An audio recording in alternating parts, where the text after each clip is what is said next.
Hey everyone, Pastor Stan again, bringing you another message. This time the message is going to be about me and my story. That's right, and hope. Hope in this life, regardless of what you may be facing. So, today we're going to talk about me, Pastor Stan, needing a liver transplant and my story leading up to this. My friends, after 30 years of helping people as a pastor, I've seen many different reactions and responses to receiving the news of having a terminal illness. That's some tough news right there.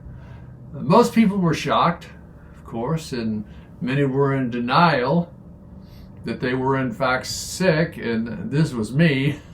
I simply could not accept that my liver was failing. I mean, why? Why was my liver failing?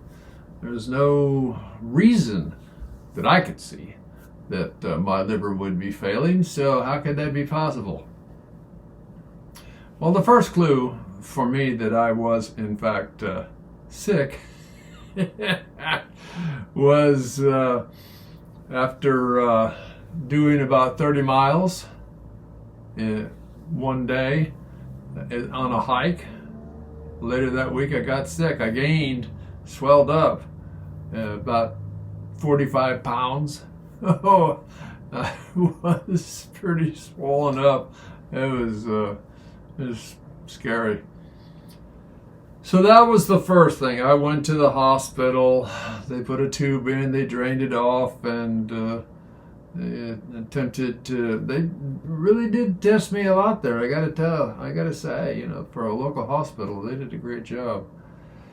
Yeah, so then, of course, they put me in contact with the Liver Transplant Center at UVA, University of Virginia, Liver Transplant Center. And the doctors agreed.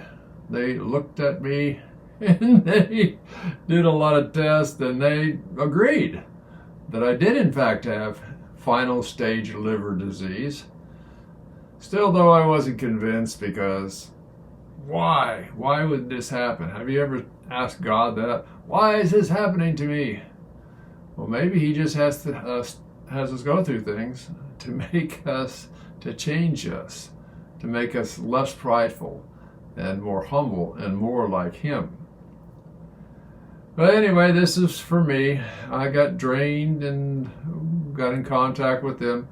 The doctors agreed, and they were apparently amazed at my overall health.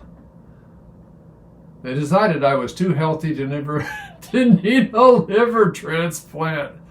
And I'm saying, well, okay, that's fine. That's fine with me.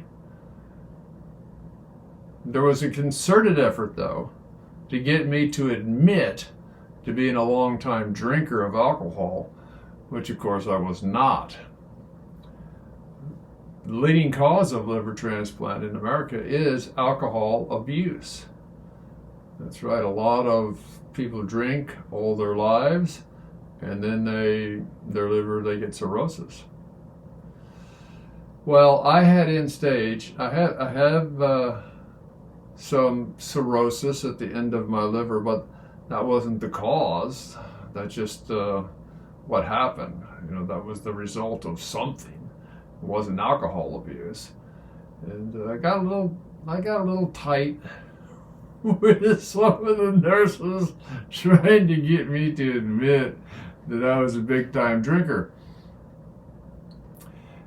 Then I ended up one night in the emergency room with severe pain. Severe pain, and I mean severe. Oh my goodness gracious, it was terrible. After consulting with the UVA Transplant Center, that is the nurses and doctors at this local hospital, I was transported to UVA. Yes, I was transported to UVA, and it was found that the bile ducts had completely plugged, totally plugged. They totally closed themselves off. And so I was close to death. Well, thankfully, they did surgery and they cleaned out the infection that had built up and opened the ducts back up. Well, that was quite a relief, I don't mind saying. But one of the things that I thought was interesting, and if you can say thankful I was, considering my condition, my diagnosis was changed to primary sclerosing cholangitis. PSC, as they like to call it, primary sclerosing cholangitis, is an autoimmune disease. It's an autoimmune disease, which means I was born with the condition. I was born with the condition. And so it wasn't because I was an alcohol drinker or a drug taker or all those things that end up people needing a new liver. I actually had an autoimmune disease that had progressed over all these years until it finally failed. So that means the Mayo Clinic has a good chart and a good piece on primary sclerosing cholangitis if you're interested in looking that up. Yes, so to a certain degree, my doctor, he said, well, at least you don't have to keep denying that you're a drinker because you have an autoimmune disease. Yeah, I laughed. He didn't laugh, but there we are, right? And the only cure for that, of course, is a liver transplant. Well, I finally admitted that I had end-stage liver disease. I know, right? So I went through a lot before I would give in to the idea that I even had it. Well, the doctors there at UVA, they admitted me into the liver transplant program. And as my condition worsens, I have been moved yet again to the active transplant list. There's the preparatory list and the active list, and the worse your condition, you get put on the active transplant list. This means that now I can receive an offer of a liver from UNOS, that's UNOS, which is a nationwide tracker of organs. They try to match together. But then I received hope. You might imagine, with the number of drinkers in this country, that there's a list.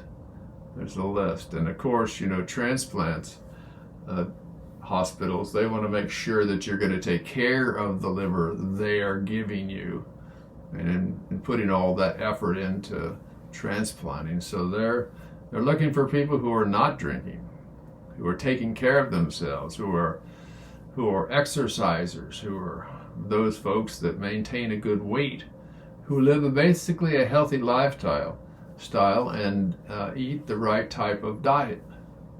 Well, that was a bit of a challenge all in itself. The right kind of diet is basically the rabbit food diet, which just happens to be the healthiest diet. But as Americans love their Doritos and Fritos and whatever else might be out there, high fat this, all of those terrible diet, but they want to make sure that you're following the diet that they give you. So they gave me a diet to follow, and it's been a challenge, but here we are. Yes. Well, as you might imagine, with the shortage of organs to transplant, I would need to be close to death to receive a liver for transplant. And going up to the point where I'm almost dead, the symptoms just getting worse as my liver fails. Not a pleasant thought.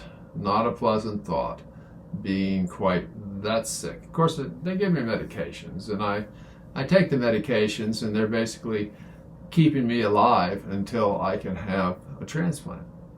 So thank you to them, because I intend on living. I intend on living. Who knew I'd be in this situation? Well, the Lord knew. That's who knew.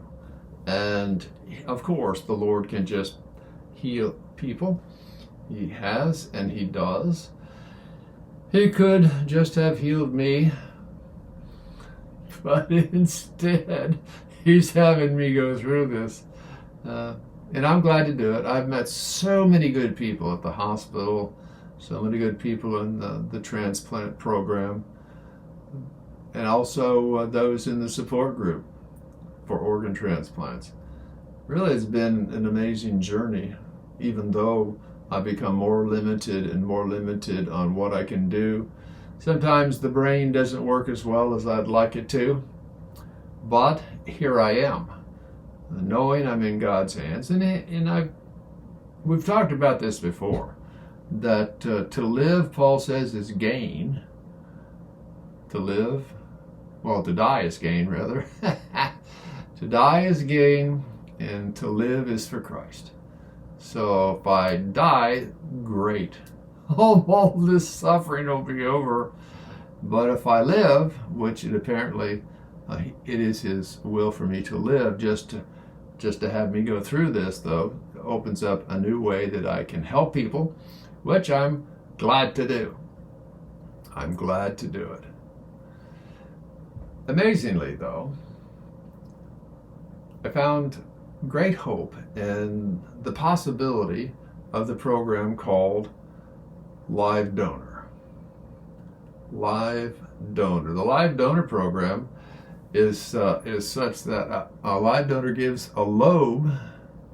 The liver is made up of, I wouldn't say two parts, but it's made up of a part that can be removed in a healthy person and transplanted in me. Now, the liver is an amazing organ because in the person who gave me the transplant, it grows back. A lot of people return to work in 4 weeks. The liver actually grows back. It grows back to the size it was before. And this is amazing. The transplanted lobe, a liver that would go into me, it grows an entire liver. I know, right? It grows an entire liver.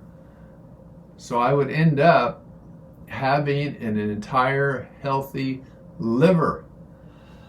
The recovery is a little longer, of course, but this is the Live Donor program. A person signs up, checks it out, wants to do it, wants to give the gift of life to someone, and they give a lobe of their liver. It's transplanted, right? They remove the old liver, put the new lobe in, and the liver grows back in both of us. And so then I have opportunity to live a normal life. That's the Live Donor program. And I thought, hey, you know what? It's possible. With the Lord, all things are possible. So why not me, Lord? Why not me? How? You see all these livers, you see all these people. Can I have one? Can I find a live donor that would be able to give me a lobe off of their liver? And here's the thing. People who sign up for the Live Donor program, I don't know who they are, and they don't know who I am. It's the giving of the gift of life to someone that we don't even know. Praise the Lord. So, amazingly, this can extend my life for 30 years, if you can imagine that, 30 years, and I can return to living a normal life. In fact, the life that I would live after the transplant would be so much better than most of my adult life, because I would not be sick. And that's what I'm hopeful for. I'm hopeful that one of you who are watching this would be able to say, you know what, I'm going to check this out, and maybe I can give a live donor, I can be a live donor. Now, I believe you can designate the person that you want the lobe of your liver to go to. So if you talk to UVA and you said, I want to give a lobe of my liver to Pastor Stan, they'll make it happen. That means that I don't have to go all the way through the end of dying almost, and all the suffering that goes with that, to receive the gift of life. And it can be scheduled, and it bypasses all of that waiting for a call, waiting for someone to contact me and say we have an offer of a liver. Because by the time that happens, the person is really sick. Yes. So anyway, if you're interested, and I hope some of you are, interested in giving me the gift of life or learning more about being a living donor, yay for the living donor program, please call the UVA Transplant Department. The UVA Transplant Department at 434-924-8604. That's 434-924-8604. They also have a website, uvahealth.com, services, transplant, living donations. So uvahealth.com/services/transplant/living donations. All right, if you do that, then you should be able to find it. Anyway, if you're out there and you'd like to give Pastor Stan the gift of life, I know I would appreciate it very, very much. Yes. But in the meantime, we shall continue to do these videos and proclaim the Lord's word for all who have ears to hear. And that's why I'm excited about the future. I'm excited. Paul says, stop. No, I focus on not remembering the past, but instead looking forward to what lies ahead. He presses on. And that's me. I'm pressing on. I'm not giving up. I know the Lord is going to help me. And so maybe you can be a part of the Lord's work in me and in you. All right, my friends, good to be with you on the Pastor Stan YouTube channel. As always, like and subscribe. If this is you, contact UVA Health and see what might work for you. And I would greatly appreciate it. All right. The peace of God be with you, my friends. I look forward to seeing you next week on the Pastor Stan YouTube channel. God loves you. So do I. Bye-bye.